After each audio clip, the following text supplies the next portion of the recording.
दोस्तों नमस्कार। कैसे आप सभी लोग? उम्मीद करता हूँ आप सब लोग अच्छे होंगे। दोस्तों, जैसा कि आप सभी को विदित होगा कि मैं SSG एकेडमी यूट्यूब चैनल पे ऑनलाइन क्लासें ले रहा था। बीच में कुछ महीनों में मैं ये अपने कुछ निजी कारणों से क्लासें नहीं ले पाया। अब चूँकि मैं खुद भी सर्विस करता हूँ, तो अब जो मेरे पास अनऑफिशियल जो समय होगा, मॉर्निंग में या इवनिंग का जो समय होगा, उसमें जो भी मेरे पास थोड़ा बहुत समय होगा, उसमें ये जो क्लासें हैं उसको मैं शुरू करने का प्रयास करूँगा। अब जैसे कि आप पीछे स्क्रीन पे देख पा रहे होंगे, इसमें ये चैनल का नाम रहेगा SSG एकेडमी यूट्यूब चैनल। आप सर्च कर सकते हैं अगर कोई नए स्टूडेंट्स है। और इसमें जो टॉपिक रहेगा, अब हमारा जो सब्जेक्ट हमारा रहेगा इंग्लिश ग्रामर, इसमें आपको पढ़ाया जाएगा। इससे पहले मैं आपको पॉलिटिकल साइंस पढ़ा रहा था, तो मेरे कुछ बच्चों का स्टूडेंट्स का सुझाव था कि मैं इंग्लिश ग्रामर पहले शुरू करूँ। आजकल आप देख रहे होंगे जो भी एग्ज़ाम्स होते हैं, विशेषकर सेंट्रल लेवल के जो एग्ज़ाम्स रहते हैं, वो चाहे SSC कंडक्ट करवाता हो या फिर IBPS बैंकिंग से रिलेटेड कोई एग्ज़ाम कराता हो, या फिर सेंट्रल लेवल के जितने भी बॉडीज़ एग्ज़ाम कराते हैं कॉम्पिटिटिव एग्ज़ाम्स के, तो उसमें इंग्लिश का काफ़ी महत्व है। उसके लिए आपको जो इंग्लिश ग्रामर है आपकी, वो थोड़ी अच्छी होनी चाहिए, तभी आप उसमें पार्टिसिपेट कर सकते हैं। ठीक है। और आप देखते होंगे, अगर आप उत्तराखंड के एग्ज़ाम्स देते हैं, उत्तराखंड गवर्नमेंट जो भी ऑर्गेनाइजेशन, उत्तराखंड का जो भी ऑर्गेनाइजेशन कॉम्पिटिटिव एग्ज़ाम्स के फॉर्म निकालते हैं, तो उसमें भी आपने देखा होगा, विशेषकर अगर हम UKPSC की बात करें, तो उसमें भी कुछ टॉपिक्स इंग्लिश के रहते हैं। ठीक है।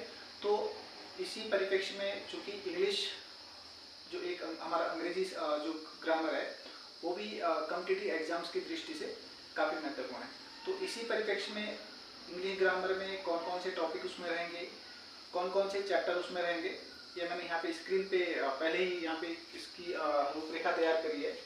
इसमें पहले क्या पढ़ाया जाएगा, फिर उसके बाद क्या पढ़ाया जाएगा, कहाँ पे इसकी फिनिशिंग होगी, ये सारी चीज़ें यहाँ पे बता दी गई है। हालांकि थोड़ा बहुत ऊपर नीचे हो सकता है, क्योंकि कुछ चीज़ें ऐसी हैं जो किसी भी चैप्टर के बीच में आ जाती है, तो उसको मैंने यहाँ पे डिटेल में खोला नहीं है। जब भी हम इसको लेक्चर को शुरू करेंगे, किसी भी चैप्टर का जैसे जैसे लेक्चर आगे बढ़ता जाएगा, तो उसमें क्या क्या चीज़ें हैं वो सारी चीज़ें सामने खुलकर आ जाएगी। तो इसी कड़ी में सबसे पहले जो आपको यहाँ पे बताया जाएगा, आर्टिकल्स, इसमें बताए जाएंगे आपको आर्टिकल्स क्या है, कितने प्रकार के आर्टिकल्स रहते हैं, और हमारा जो अल्फ़ाबेटिकली इसमें आपको बताया जाएगा, पूरा डिटेल में बताया जाएगा। और हो सकता है ये जो हमारे जो ये यहाँ पे चैप्टर्स दिए गए हैं, टॉपिक्स दिए गए, ये थोड़ा लेंथी हो, क्योंकि मैं इस तरह से बताने का प्रयास करूँगा कि आप एक बार अगर पढ़ लें तो आपको दोबारा से इसको कहीं से पढ़ने की आवश्यकता ना पड़े। फिर आर्टिकल्स के बाद जो है ना, हम पार्ट्स ऑफ स्पीच पढ़ेंगे। पार्ट्स ऑफ स्पीच है, ये ग्रामर का, इंग्लिश ग्रामर का जो है ना, एक प्रकार से बैकबोन है। ठीक है। तो आप ये जो पार्ट्स ऑफ स्पीच है, इसमें सबसे पहले हम नाउन का अध्ययन करेंगे। ठीक है। और ये सारी, अगर आपने हिंदी भी पढ़ी होगी, तो ये सारी चीज़ें आप जो इंग्लिश ग्रामर में हम यहाँ पे देख रहे हैं, ये सारी हिंदी व्याकरण में भी ये चीज़ें देखने को मिलती है। हालांकि थोड़ा बहुत फर्क रहता है, बाकी ये सारी चीज़ें आपको हिंदी व्याकरण में भी अध्ययन करनी पड़ती है। अगर आप हिंदी का भी अध्ययन करते हैं, वो भी हिंदी भी आपको पढ़ाई जाएगी, लेकिन समय आने पे। ठीक है। बस ये कि चूँकि मैं रेगुलर बेसिस पे तो लेक्चर नहीं दे पाऊँगा, क्योंकि जैसे कि मैंने आपको बताया, मैं खुद ही जो है सर्विस करता हूँ गवर्नमेंट सेक्टर में। तो जो भी मेरे पास समय होगा सुबह और शाम का, अगर मुझसे बन पाएगा कि मैं रेगुलर बेसिस पे जो है ना आपको ये लेक्चर यहाँ से प्रोवाइड करूँ, तो रेगुलर बेसिस पे प्रोवाइड करूँगा। अदरवाइज सप्ताह में 2-3 लेक्चर तो मैं आपको यहाँ से प्रोवाइड कर दूँगा। नाउन के बाद फिर हम प्रोनाउन पढ़ेंगे, प्रोनाउन के बाद फिर एडजेक्टिव पढ़ेंगे। और इसमें नाउन में ही जो है ना, हम ये जैसे नंबर हो गया, वचन है, जेंडर है, लिंग, केस, कारक, ये सारी चीज़ें हिंदी में भी आपने पढ़ी होगी। वचन है, लिंग है, कारक है, ये सारी चीज़ें हमने हिंदी में पढ़ी। बस थोड़ा बहुत फर्क रहता है, हिंदी में कुछ डिफरेंस रहते हैं, और इंग्लिश में अपना अलग अलग ग्रामर के हिसाब से हम इसका अध्ययन करेंगे। फिर एडजेक्टिव, विशेषण, ये सारी चीज़ें हिंदी में भी है। आप दोनों चीज़ों को मिला के भी देख सकते हैं। अगर आप उत्तराखंड स्टेट गवर्नमेंट के जो ऑर्गेनाइजेशन जो वैकेंसी निकालते हैं, अगर आप उसका अध्ययन करते हैं, तो चूँकि वहाँ पे हिंदी भी आती है। अगर आप UKSSC की बात करें, तो वहाँ पे कुछ एग्ज़ाम्स ऐसे होते हैं जहाँ पे हिंदी भी पूछी जाती है। ठीक है। उसी तरह से यूकेपीएससी जो एग्जाम्स कंडक्ट करवाता है उसमें भी हिंदी पूछी जाती है। तो आप दोनों को अगर साथ साथ पढ़ना चाहें तो एक प्रकार से आपको बेस बन जाएगा, ठीक है। यानी कि जो बच्चे इंग्लिश में थोड़े वीक है तो हिंदी को पहले समझ के इंग्लिश में यहाँ पे उसको समझ सकते हैं। उसी प्रकार से आएगा वर्ब्स। तो यहाँ पे जो वर्ब है उसमें भी हम पढ़ेंगे kinds of verb, form of verb, auxiliary verb, finites and non finites verb. तो ये नॉन फिनिट्स वर्ब है इसी में हम पढ़ेंगे इंफिनिटिव, जिरांड्स एंड पार्टिसिपल। उसके बाद हम अध्ययन करेंगे एडवर्ब का। एडवर्ब के बाद हम अध्ययन करेंगे प्रीपोजिशन का। प्रीपोजिशन के बाद हम अध्ययन करेंगे कंजक्शन का। कंजक्शन के बाद हम अध्ययन करेंगे इंटरजेक्शन का। यानी कि जो ये पार्ट्स ऑफ स्पीच है ये 8 प्रकार के है, ठीक है। और जिसने ये 8 प्रकार इसके पढ़ ली, अच्छे से इसका गहनता से इसका अध्ययन कर लिया, ये केवल मैं इंग्लिश की बात नहीं कर रहा हूँ, इंग्लिश ग्रामर की बात नहीं कर रहा हूँ। अगर किसी ने जो ये शब्द भेजे है, अगर इसका हिंदी में भी किसी बच्चे ने अच्छे से अध्ययन कर लिया तो हिंदी में भी एक प्रकार से महारत हासिल कर लेता है। इसी तरह से अगर यहाँ पे पार्ट्स ऑफ स्पीच किसी बच्चे ने ठीक ठाक से पढ़ लिए तो जो पीछे की और चीजें यहाँ पे आने वाली है ये आपके लिए बहुत आसान होने वाली है, ठीक है। उसके बाद हम पढ़ेंगे टेंस। हालांकि टेंस को मैं सोच रहा था कि मैं जो है ना आर्टिकल्स के तुरंत बाद टेंस पढ़ाऊँ, क्योंकि टेंस अगर आपने टेंस काल को समझ लिया, टेंस को समझ लिया तो ये चीजें आपको वाक्य बनाने में थोड़ा आसानी आ सकती है, ठीक है। क्योंकि ये चीजें पहले समझना बहुत जरूरी है, इसलिए मैंने पहले पार्ट्स ऑफ स्पीच को लिया है। उसके बाद मैं आपको टेंस पढ़ाऊंगा। टेंस भी टेंस से ही आपको वर्तमान, भूत या भविष्य का पता चलता है कि ये चीजें प्रेजेंट में हो रही है या फिर पास्ट में हो चुकी है या फिर फ्यूचर में होगी। उसके बाद आप नरेशन में आप डायरेक्ट एंड इनडायरेक्ट स्पीच का अध्ययन करेंगे।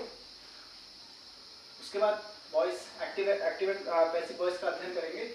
ये सारी चीजें आपने देखा होगा एसएससी जितने भी एग्जाम कंडक्ट करवाता है, वो चाहे 10th लेवल के एग्जाम हो या फिर 12th लेवल के एग्जाम हो या फिर सीजीएल जो एग्जाम रहता है, ग्रेजुएट लेवल का जो एग्जाम रहता है, उसमें इन सभी चीजों का बहुत ही ज्यादा महत्वपूर्ण रोल है, ठीक है। क्योंकि मैं खुद ये सारे एग्जाम्स दे चुका हूँ, इसलिए ये चीजें जो यहाँ पे ग्रामर मैं बताने जा रहा हूँ ये एग्जाम में पूछी जाती है, विशेषकर सेंट्रल लेवल के एग्जाम में। आप चाहे बैंकिंग सेक्टर का दो या फिर आप मतलब सेंट्रल लेवल का जो भी एग्जाम होगा उसमें इंग्लिश मूलतः पूछी जाती है। फिर रिमूवल ट्रू है, impact with do does did का प्रयोग, फिर ये क्वेश्चन टैग, सेंटेंस में जो है ना हम कई चीजें पढ़ेंगे, जैसे transformation of sentences, analysis of sentences और सिंथेसिस ऑफ सेंटेंसेस। तो इसमें कई चीजें और भी है अंदर छुपी, जो जब हम चैप्टर को पढ़ेंगे तब ये सारी चीजें सामने खुल के आ जाएगी। जैसे सेंटेंस क्या है, सेंटेंस कितने प्रकार के होते हैं, उसका किस प्रकार से एक सेंटेंस से दूसरे सेंटेंस में ट्रांसफॉर्मेशन होता है, एनालिसिस हम उसका किस प्रकार से करेंगे, खंडन कैसे करेंगे, फिर ये सिंथेसिस हम इसको जोड़ेंगे कैसे, जो वाक्य है हम उसको किस प्रकार से जोड़ते हैं, ठीक है। उसके बाद फिर ये जो चीजें हैं, जब आप ये पूरा यहाँ तक का जो अध्ययन कर लेते हैं, ये सारी चीजें फिर जो है ना आपको रेगुलर बेसिस पे पढ़नी पड़ती है, इनको याद करनी पड़ती है। एंटोनियम्स, सिनोनिम्स, वन वर्ड सब्स्टिट्यूशन और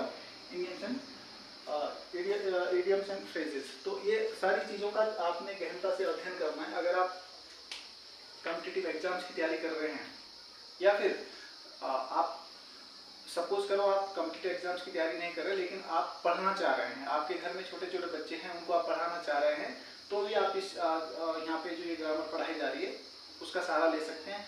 उसी तरह से अगर आप लिखने का प्रयास करना चाह रहे हैं, क्योंकि जब तक आपको ग्रामर नहीं आएगी, आप कोई भी इंग्लिश का हो, आपको चाहे ऐसे लिखना हो या इंग्लिश से रिलेटेड कोई भी आपको टॉकिंग करनी हो, आप अगर ग्रामर का अध्ययन आपने अच्छे से कर रखा है तो आप कहीं पे भी टॉकिंग भी कर सकते हैं, राइटिंग भी कर सकते हैं, और आपकी जो डेली यूज की जो इंग्लिश आप प्रयोग करना चाहते हैं वो भी आप कर सकते हैं। बच्चों, आपने देखा होगा कि कई बार हम डिस्कशंस में बैठे रहते हैं, मीटिंगों में बैठे रहते हैं, तो जो बड़े बड़े ऑफिसर्स या मतलब मैं किसी पे यहाँ पे क्वेश्चन मार्क नहीं कर रहा हूँ, कई बार देखा होगा कि ग्रामेटिकली जो है ना जो लोग कन्वर्सेशन करते हैं, ग्रामेटिकली अगर आपने ग्रामर अच्छे से पढ़ रखी है तो ग्रामेटिकली कुछ लोग अंग्रेजी बोलते समय उसमें त्रुटि कर देते हैं, लेकिन अगर आपने इसका अच्छे से अध्ययन किया है तो आप तुरंत पकड़ लोगे कि ये व्यक्ति भले ही इतने अच्छे ओहदे पे बैठा हुआ है, इतना बड़ा ज्ञानी है या कोई भी XYZ, तो अगर कहीं पे भी वो व्यक्ति गलती करता है तो आप तुरंत पकड़ लोगे कि इस व्यक्ति के द्वारा यहाँ पे ये त्रुटि की गई है और ये कहीं ना कहीं ग्रामर में अपने टाइम में बिक रहे होंगे। ठीक है, तो इस प्रकार से ये सारी चीज़ें फ्यूचर में भी आपके काम आएगी। अगर जरूरी नहीं कि आप केवल कॉम्पिटिटिव एग्जाम्स के लिए ही इसका अध्ययन करें, आप अपने घरेलू यूज़ के लिए भी कर सकते हैं, आप ऑफिशियल यूज़ के लिए भी इसका प्रयोग कर सकते हैं। तो दोस्तों, इसी कड़ी में हम आपसे मिलेंगे। ये जो अगला हमारा टॉपिक होगा आर्टिकल्स, इसका हम अध्ययन करेंगे। तब तक के लिए आप जो भी आपकी दिनचर्या है उसको करिए। तब तक के लिए धन्यवाद।